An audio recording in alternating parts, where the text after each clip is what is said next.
Okay. It says, Genesis 25:22, the children struggled together within her. And she said, if it is thus, why is this happening to me? So she went to inquire of the Lord. And the Lord said to her, 2 nations are in your womb, and 2 peoples within you shall be divided.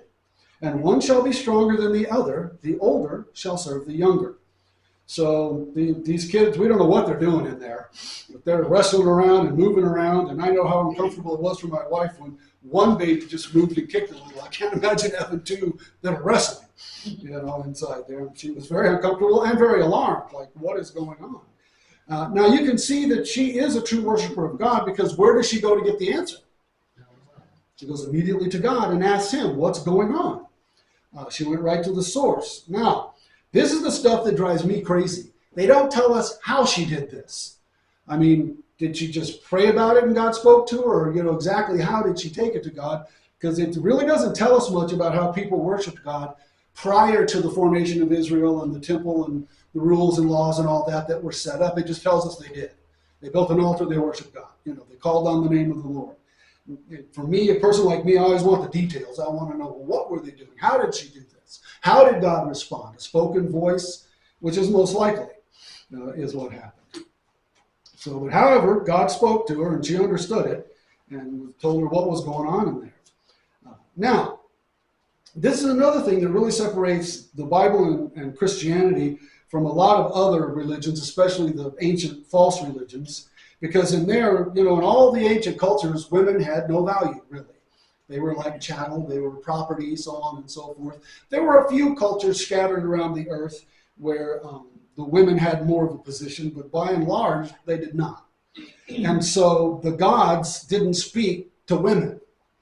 And yet, here we have God speaking directly to her. He spoke directly to Hagar. So God's already setting up this idea that men and women are not the same, but they are equal.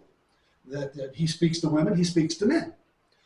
And that's very different than a lot of other religions that are out there. And it's a foreshadowing of Jesus and his ministry and Christianity, because he did the same thing.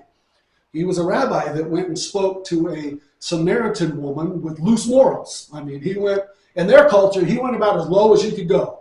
Only thing lower than that would be a prostitute, But yet he said, I have an appointment. I have a place I need to be to go meet with this woman. And because of her, it tells us that whole town gets saved, over there in Samaria. And if you remember, the disciples are having a heart attack. They are freaking out. Number one, he's going into Samaria, which a rabbi is not supposed to do. Number two, he's talking to a woman, which they're definitely not supposed to do. And he just tells them to basically be quiet and listen and learn. And then they see the results of the whole town getting saved. And she was truly saved, the woman at the well, because what does she do? She runs into town and says, I met a man who told me everything I've ever done. How many of us would do that? I just met somebody who told me every sin I committed, and it's great. We usually want to keep that hidden, but she's truly saved, so she's okay with it.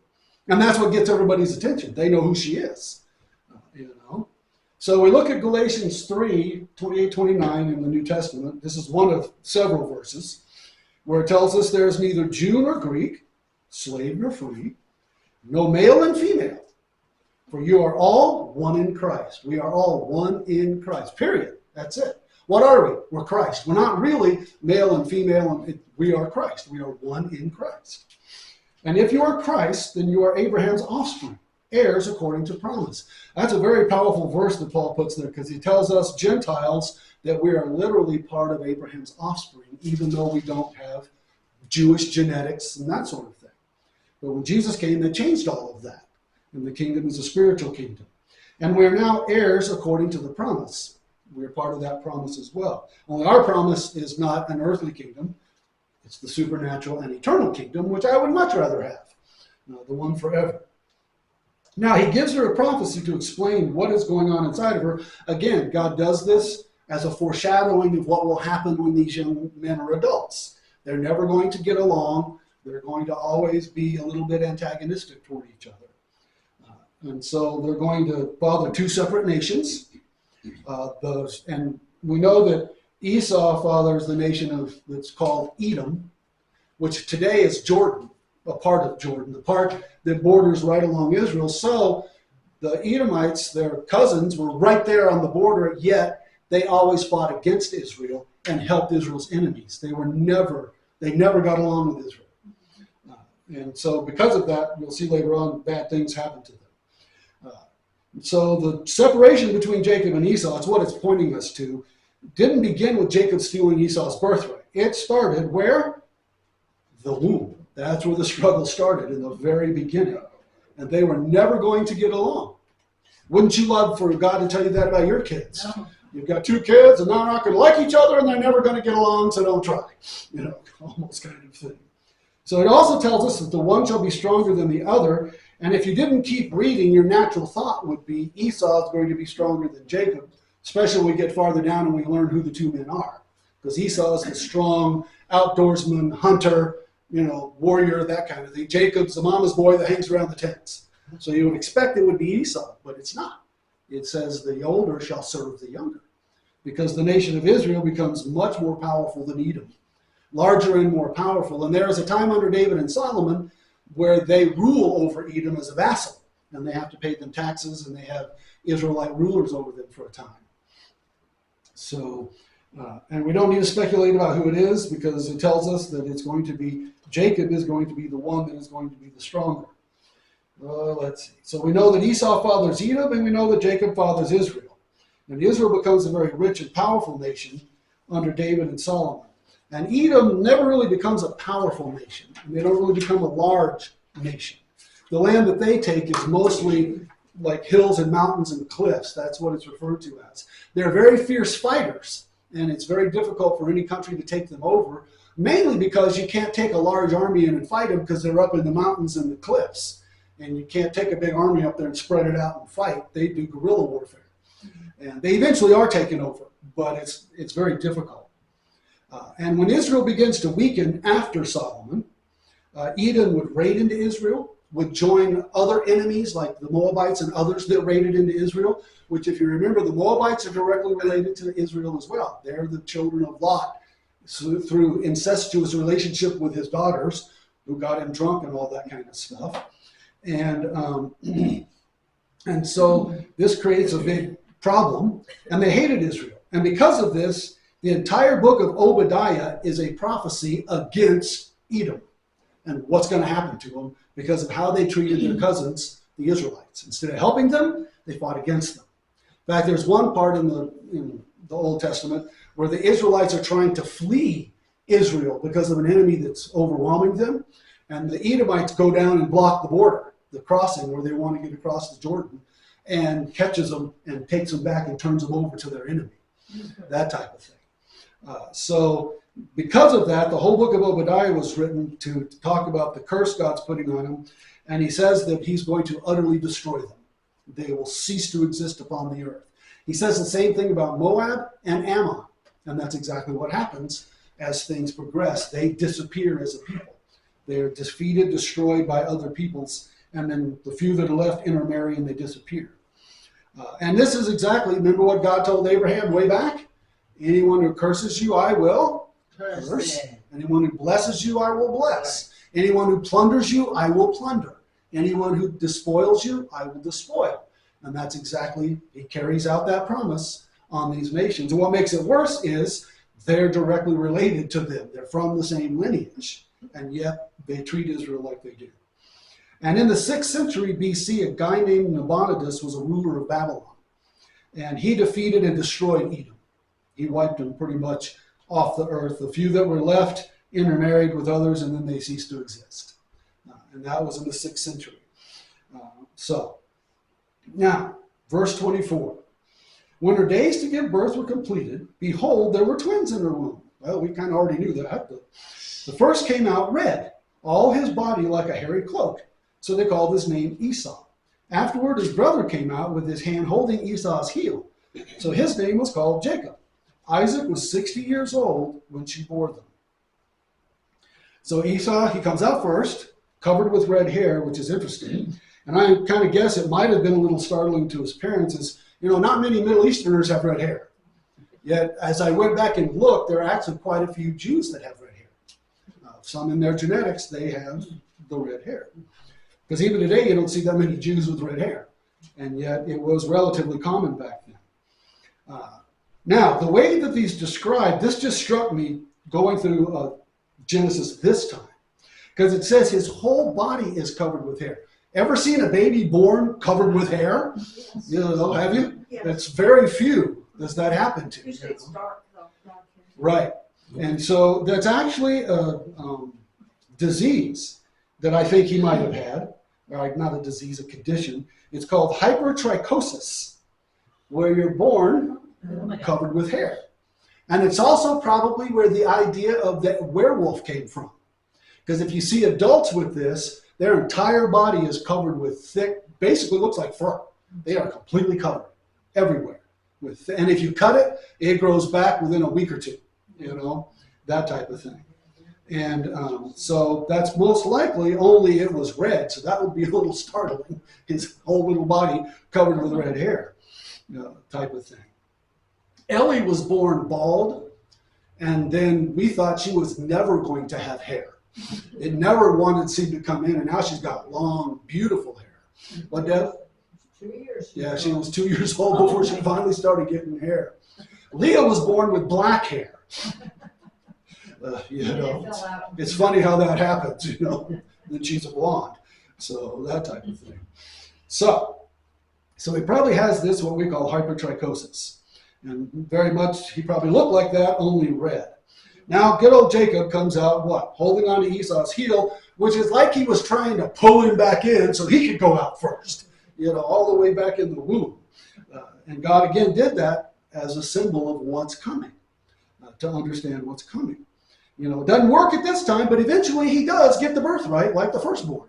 He eventually is sneaky enough to get it and get the inheritance. And of course, he's named Jacob because it means he takes by the heel or he cheats. Another is that he's a grasper, grasping for things, you know, that he wants, that type of thing. And it's a pretty good description of Jacob's character at the beginning of his life. Now, his character changes over his life. But in the beginning, that's how he is. He's a cheater and a manipulator and all that type of stuff, trying to get what he wants. Now, we're also told that Isaac is 60 years old. And he and Rebekah got married when he was 40. So it's been 20 years before they had their kids. Just like Abraham and Sarah, 25 years.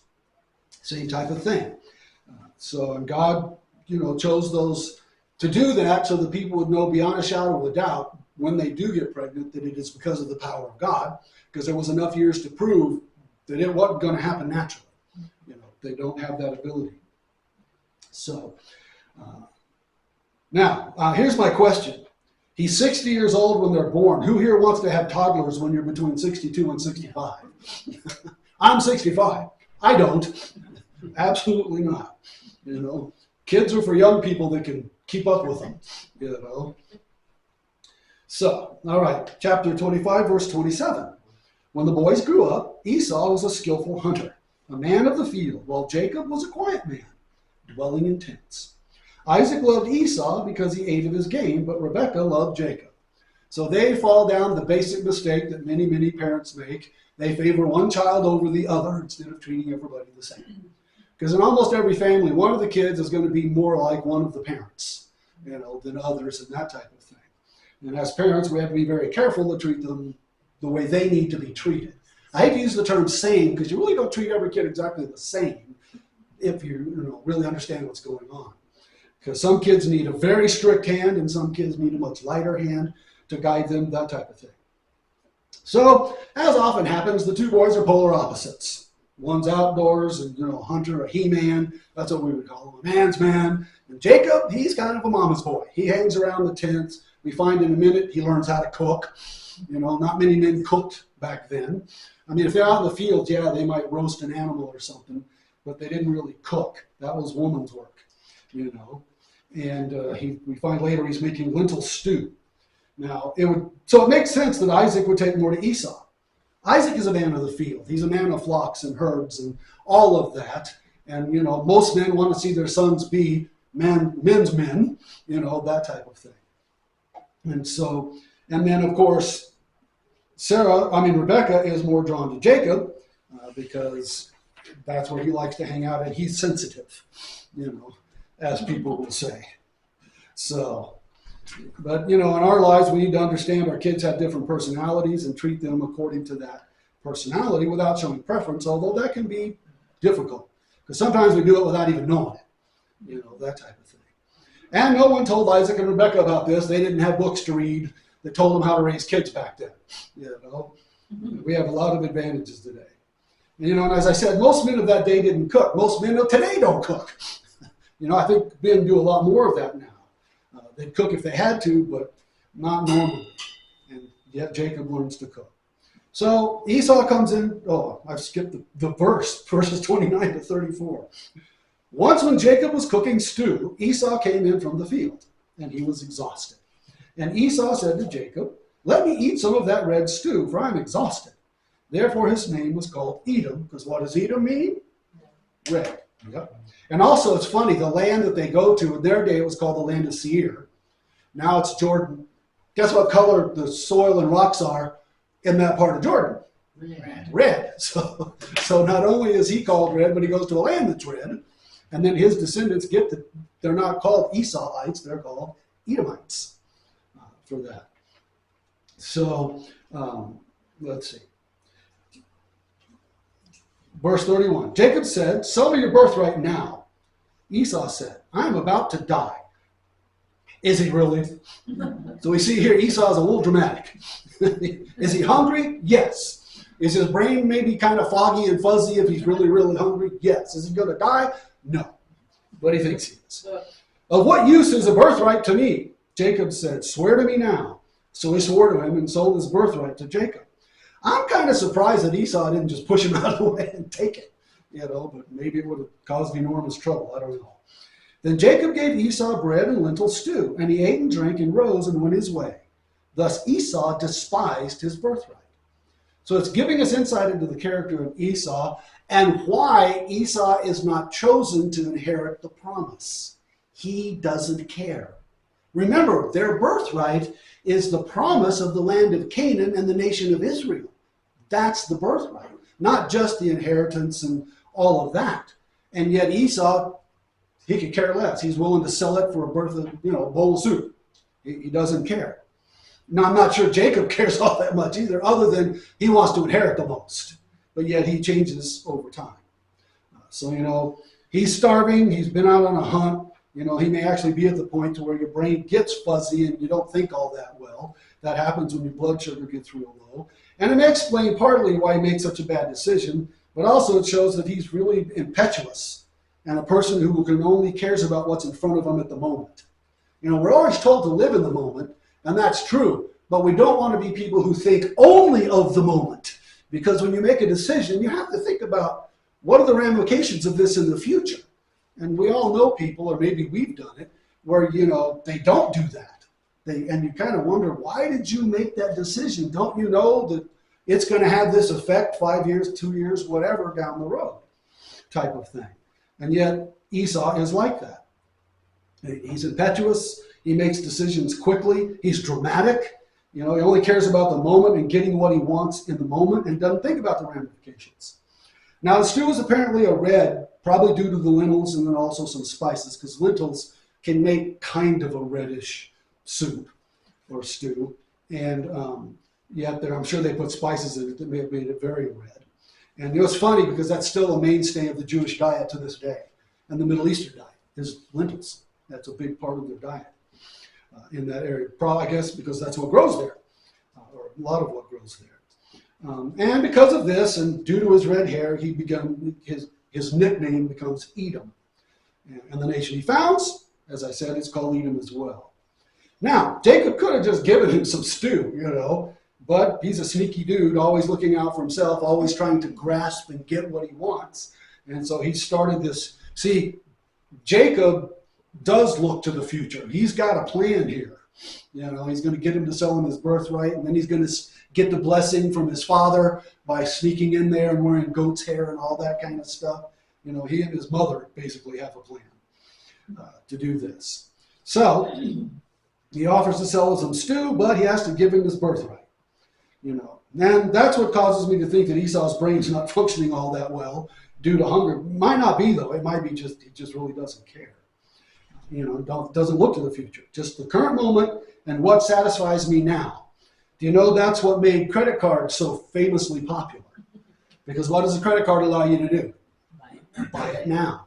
Buy it now, no matter what it is. Now, of course, you end up with enormous debt with enormous interest, but it allows you to get it now, and that's why most Americans, last I looked, the average American carries $30,000 of debt on their credit card.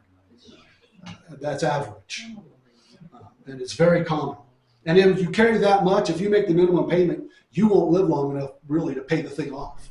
And you'll pay 3, 4, 5 times. And it's funny, you sit down and try to explain to this person, that TV that you just bought is going to cost you this much in real money. Whereas if you'd have just saved your money up, you could have saved hundreds and hundreds of dollars. They don't care. They want it now. I want it, and I want it now, and that's it. And that leads people into a lot of financial problems and difficulty. Another modern example would be for those who don't prepare for retirement, which a lot of Americans don't.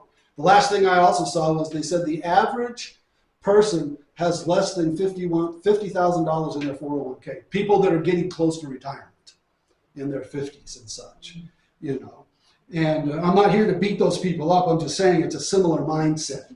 Your money is for now. I want to buy what I want now, and so on and so forth. And probably all of us who did prepare had people who've, said to us, you're so lucky, you this and that, this, and you're like, well, you weren't here all the years we did without in order to save up what we have now, type of thing.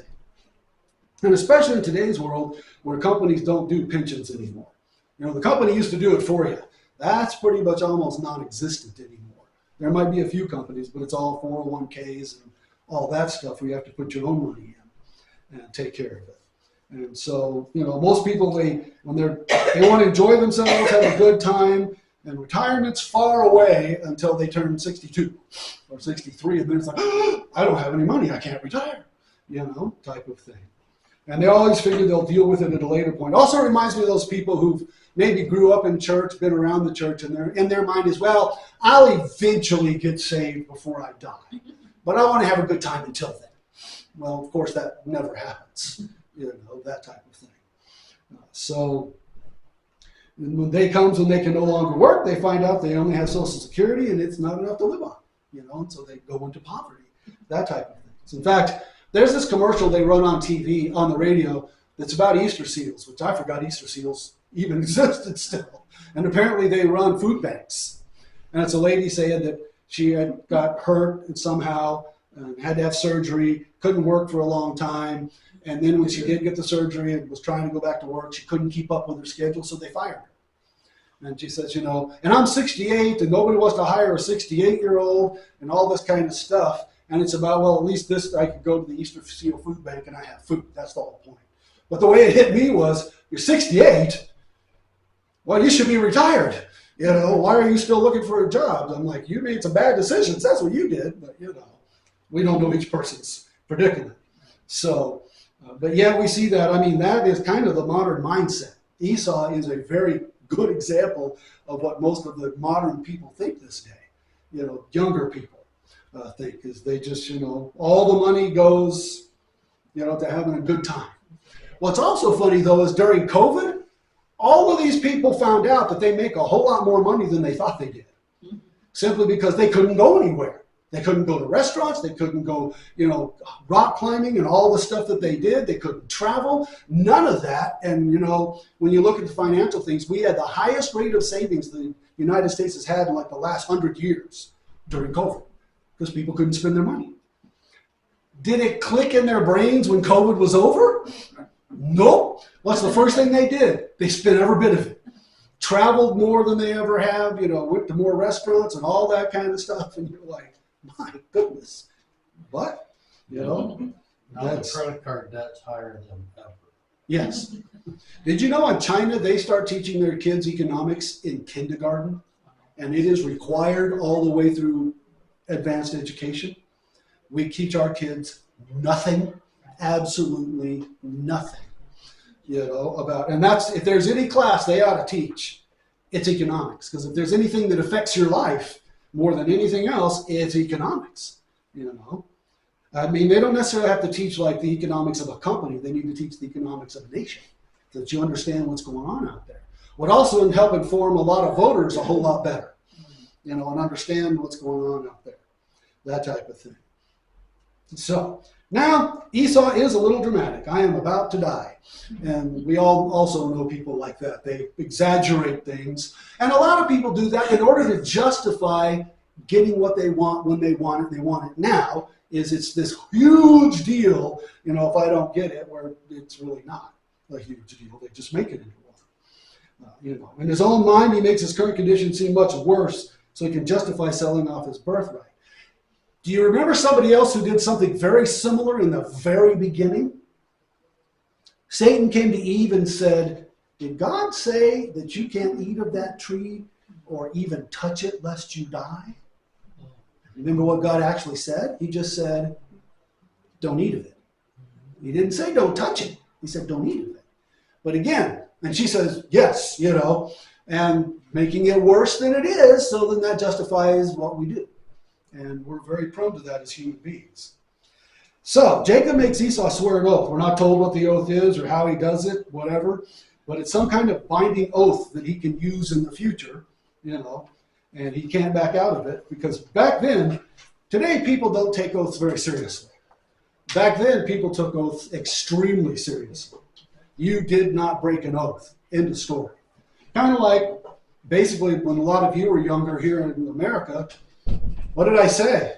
Everybody's leaving. They can't take it. It's because you won't change that. They say it's quiet. Change this slide. Yeah. Oh. Gave it to him. Why did Jacob have to sneak in to get the? What's that?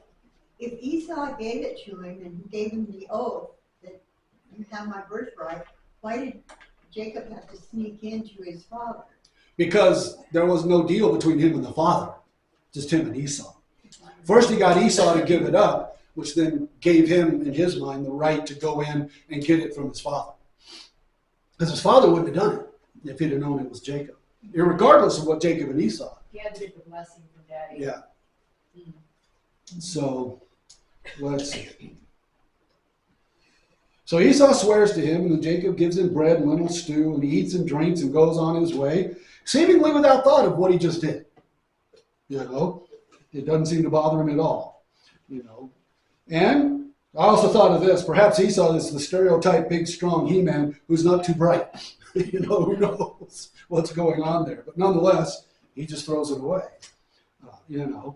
And the end of this section describes Esau's decision with really strong words. It says that thus Esau despised his birthright, thought it was worthless, useless, of no value, of no point, all that kind of thing. He's not interested in being the father of God's chosen nation, or really even being obedient to God, type of thing. And we know, and we can guarantee that Isaac has told Esau what the birthright is, that he's been training him since he was little to be the one to take over the inheritance, the land of Israel, the building of the nation, all that stuff, the promise. And apparently Esau hasn't bought into it. He's like, I don't believe it. And at that point, Isaac has no idea that God's going to choose Jacob over Esau. But again, that's a part of God expressing his power. The common thing in their day, like Ishmael and Isaac, God chose the second born to inherit, which was against all their conventions. And now we come down to Esau and Jacob, and God does it again. He picks the second born. It just proves, what God is proving is he has the authority to choose what he wants. And in fact, in Psalms and maybe some other places, I can't remember, God says, I am God. I do what I want. Period. And there's nothing anybody can do anything about it, type of thing, which is true. Fortunately, he always does what's perfect, what's best, So, now this is a big deal in the eyes of people at this time because the firstborn became the leader of the family. I mean, it was a big position. You inherited the bulk of the inheritance. You're the leader of the family. Your word is absolute law. Because remember, there are no police, no governments, no none of that. If you live in a city, there'll be a king and he might have some soldiers and stuff, but there really was no judicial system. None of that. The head of the family, he was the judge. In fact, he was the judge, and the executioner. He decided the punishment, and his word was absolute law to everybody. Not to mention the great promises that were made to Isaac. If the Israelites will do what God says, they'll become the greatest, richest, most powerful nation on the planet. And that's a lot. Yet Esau throws all that away for a bowl of stew, which says it had no value to him. He despised it. So, and again, that sounds a lot like a lot of modern people. They only care about getting what they want in the moment. Don't consider the ramifications of the decision and how it'll affect their future. Personally, I've been this way since I was little. I look at all the variables before I make a decision, that type of thing. I've always been amazed at how people could do that. You're standing there going, why would you make that decision? It's nothing but bad's going to come out of it. But that doesn't mean in their heads. Which also makes me not very spontaneous. Us people who have the lists and the plans and all that stuff, we're spontaneous, but we schedule it. So let that one sink in for a little while. All right, Hebrews 12, 16, and 17. I think that's up there, yes. Also talks about Esau in the New Testament in a couple of places. This is about how we're supposed to live as God's people, that no one is sexually immoral or unholy like Esau. Look how God describes it, unholy. Who sold his birthright for a single meal. For you know that afterward, when he desired to inherit the blessing, he was rejected. For he found no chance to repent, though he sought it with tears. Remember, he goes in and begs Isaac to give him the blessing, and Isaac says, I can't. I already gave it to Jacob. It's done. It can't be undone. And Esau actually weeps. Can't undo it. And then in Philippians 3:19, we have another example. Their end, talking about people like Esau, their end is destruction, their God is their belly, and they glory in their shame with minds set on earthly things. See, what did Esau? Esau had his mind set on earthly things. I'm starving, I'm going to die, so I got to have that bowl of soup to meet my needs. And he's not thinking about holy things like God's commands, the nation of Israel, the promise, the inheritance, all that stuff. And so again, we see that same type of thing going on here. And the main issue here is their minds are set on earthly things, physical things, but not the things of God and his kingdom. And think about 90+% of the people walking this earth, where are their minds? Physical things, because that's right in our face. I got to make enough money to get an apartment or a house and food and car, and it's there all the time. And they don't tend to, in fact, that's what most people say. You ask them about eternity, well, I don't like to think about that. And then they just go on about their lives. That's how they deal with it. I don't think about it. I shove it down in the back and don't worry about it. Or what's going to happen is going to happen. Or that type. I knew one lady, she had it all worked out. God made me this way, so he can't put me in hell because of it, because it's his fault. And I'm like, I'm not sure your thinking is correct there, but, that's up to you, type of thing. So he didn't care about the future. Let's see. Now, Esau is a great example of what we see all the time. He wants what he wants, and he wants it now. And that is kind of the hallmark of our culture in America. That's what most of the other nations say about us. Is number one, we consume more than any nation on earth, including Europe and other places. We're enormous consumers here. And that's it. We want what we want it now. In fact, that's a big problem with a lot of the millennial age kids is they want what their mom and dad have, but that took their mom and dad 50 years to get it, and they want it now. They want to get out of college and get a job that pays $100,000 a year to start, that type of thing. We knew a guy that was a neighbor behind us. He's our age, down in Tucson, and he lost his job. And when he went out looking for another job, and he was like, what was he? He was a dispatcher. Yeah. In a mine? No, at first he was just a data entry person, lower level. Yeah, he was but he thought he was a computer guy. I love people who do data entry and think they're computer programmers. You're like, okay, kind of thing. But he started looking for a job, and he couldn't find a job because what he said was, I need an executive level position. The man had no college education. He'd only done low-level entry type jobs, and yet he needed a an executive position. Well, guess what? He ended up driving for UPS because he's not going to get an executive position, type of thing. So he wants what he wants, and he wants it now. All right, chapter 26. We're just flying. Now there was a famine in the land. We've heard this before. Besides the former famine that was in the days of Abraham. So it wants to make sure we understand what time frame we're in. We're in a different famine. And Isaac went to Gerar, to Abimelech, king of the Philistines. Well, we heard of Abimelech before, which is interesting. I've got it more in my notes, and I'll cover it in just a bit. But think about that. Abimelech's got to be pretty old. It was Abraham that was dealing with Abimelech previously. Well, now Isaac's 60 years old. And Isaac wasn't even born when Abraham was over there dealing with Abimelech. So he must have lived a long time. Unless he's Abimelech the second, and we don't know it. But I doubt it. And the Lord appeared to him, to Gerar, to Abimelech, king of the Philistines. And the Lord appeared to him and said, do not go down to Egypt. Dwell in the land of which I shall tell you. Sojourn in this land, and I will be with you and will bless you. For to you and your offspring I will give all these lands. And I will establish the oath that I swore to Abraham your father. I will multiply your offspring as the stars of heaven, and will give to your offspring all these lands. And in your offspring all the nations of the earth shall be blessed, because Abraham obeyed my voice, and kept my charge, my commandments, my statutes, and my laws. So, times are bad. Where do we go? We go back to Gerar. That's where we go. And remember, that's where Gerar was down here.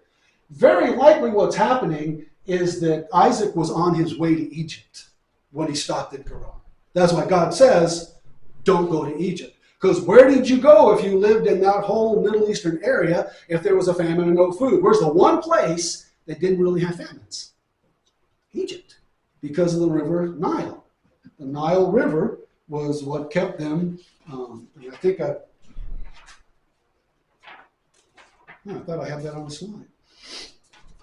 But Egypt always has food. I mean, there are a few times, I think, in its history that they had famines where even the Nile River got low and was hard to irrigate from and stuff, but nothing like the rest of the world. And so that brings me up to something that is not, it's connected to the Bible, but it's just more of a historical thing to understand that helps us then understand a lot more about the people of this time period, and that's food security. Food security is something we don't even think about in the United States. We don't.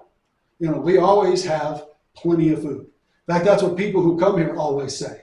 They come from other nations. You guys have more food than any place I've ever been in my life. In fact, I worked in a grocery store when I was young in Los Lunas, New Mexico, major metropolis. And it was the only store. And I actually worked in the dry goods department because it sold like clothes and small appliances and stuff too. My best friend worked in the grocery side. He's in his working one day and he hears this wail like somebody has been hurt bad. So he goes running all over the place. He hears this woman sobbing or lost her kid or something. He's running, trying to figure out where she is. Finally finds her in the produce department. This woman is just standing there weeping and sobbing. He goes up, he's like, what is wrong? What is wrong? What can I do for you? And she has a heavy Russian accent. Remember, this is back under the Soviet Union. And she kept saying, the food, the food, the food. He's like, what, is it rotten? Did you get bad food? What? And he finally got her calmed down enough. She said, I have never seen so much food in one place in my entire life. And he said, I didn't have the heart to tell her this is one of thousands of grocery stores around here that have this much food. But she was from the Soviet Union where food was pretty scarce. You remember seeing the pictures of people stand in the lines for hours to get a loaf of bread, something like that.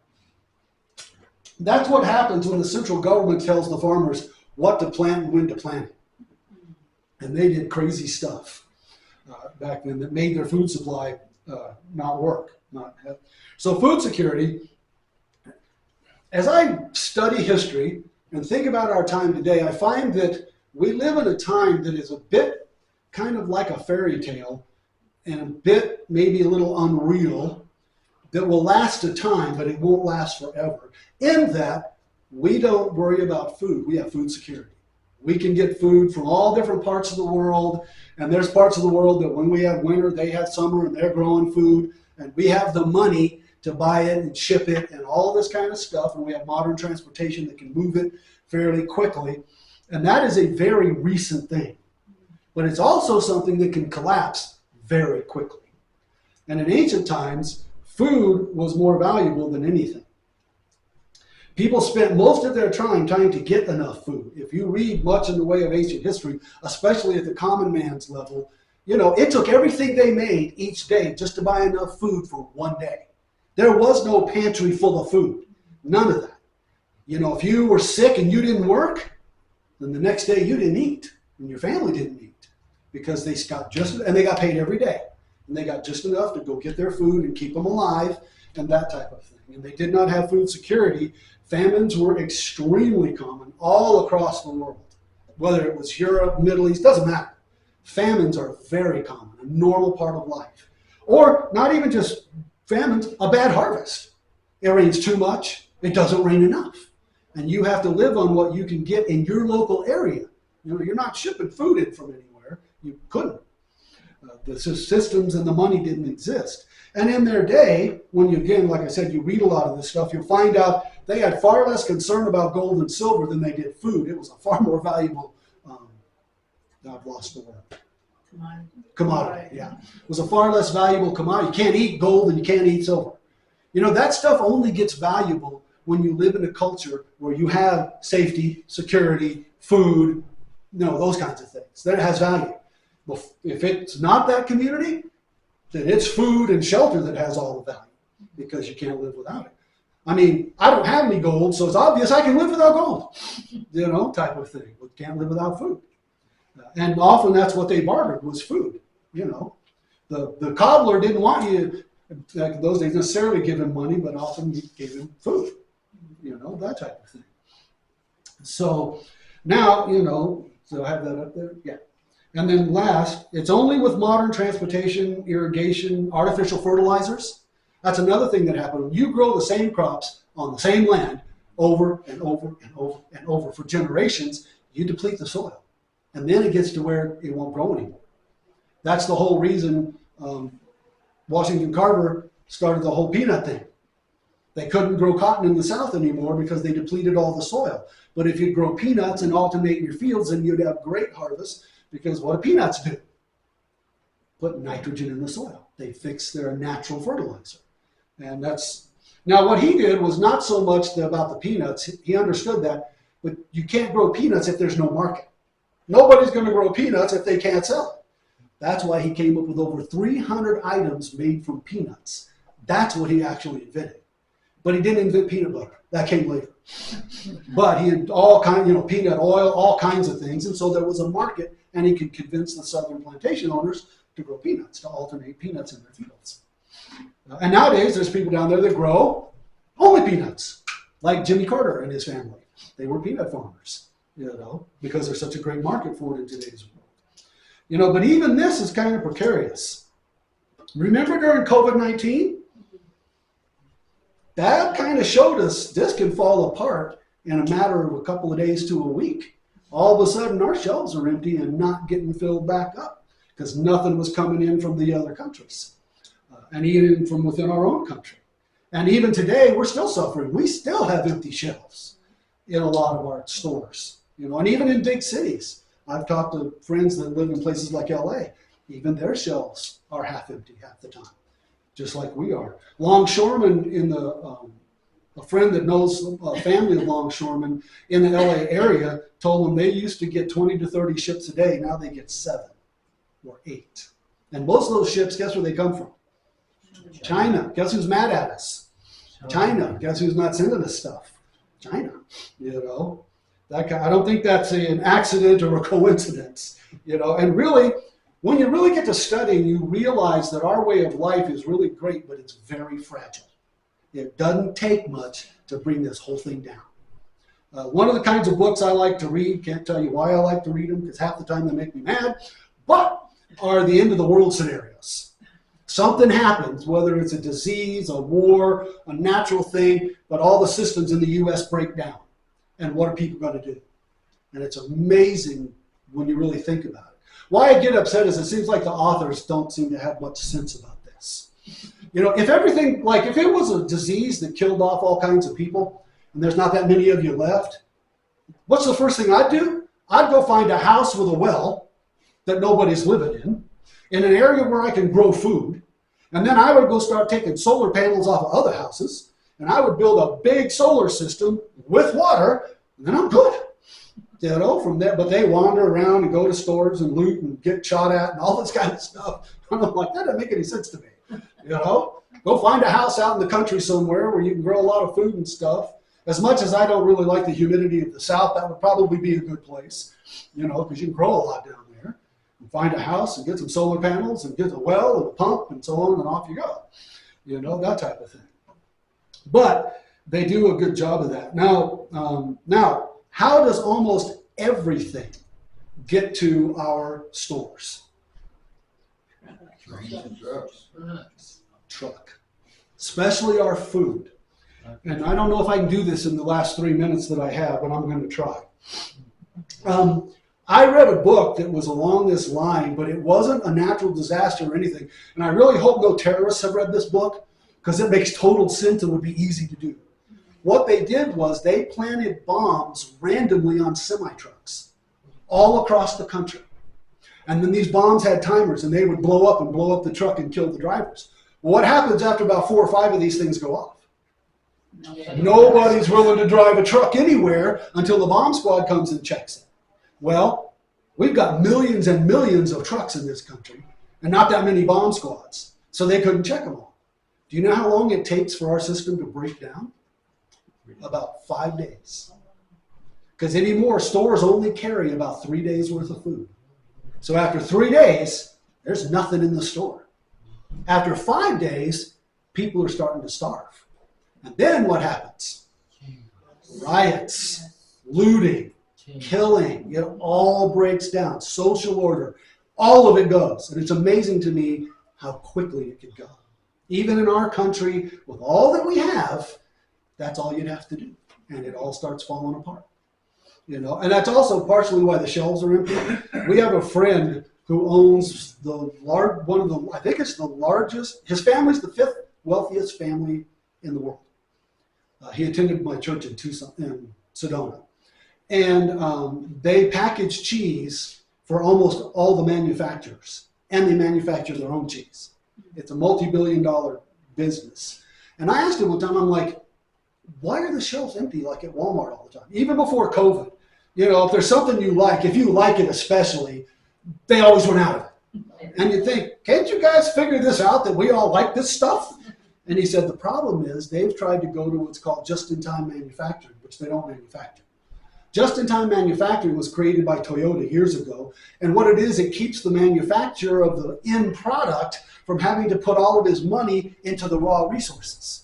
He makes a deal with his steel supplier that you'll supply what I need at my assembly line the day that I need it. Then I pay you. Just-in-time manufacturing. That's great unless something breaks down.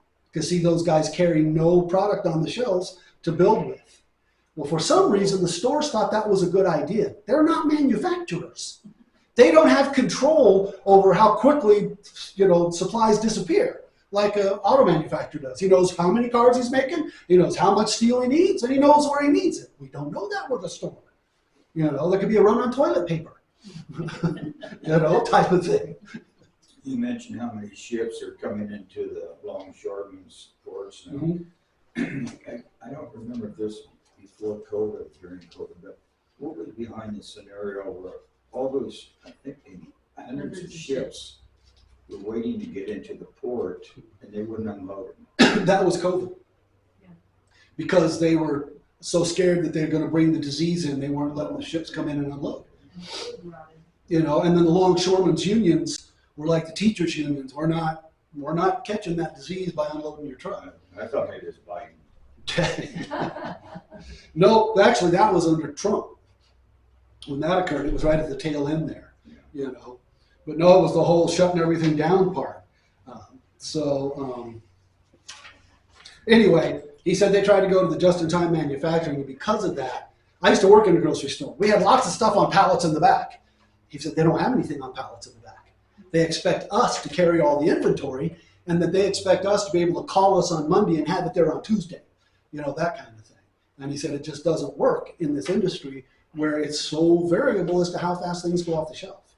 He said, but everybody's done it because it saves them a ton of money that's not wrapped up in inventory, that type of thing. So, but we're all